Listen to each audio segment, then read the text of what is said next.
Obviously, I'm absolutely delighted to be supporting the SMMT, and it is a really exciting time.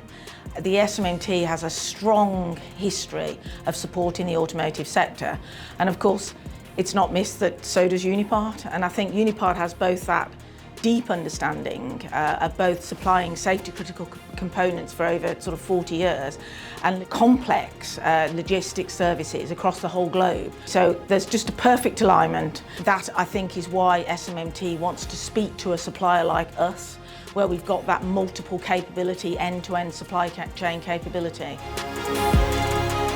The automotive industry is going through a huge amount of change. I mean, the basic one is from the internal combustion to electrification and other forms of propulsion. But in the end, there's many more macro changes going on.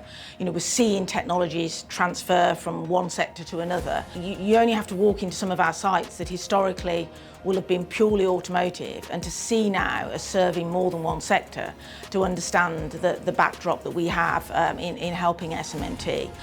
There's a great history in R&D, in ideas, in innovation in the UK. The challenge that we have is converting that into commercialisation. We have to do that better. We have to link it to growth within supply chains to serve our customers.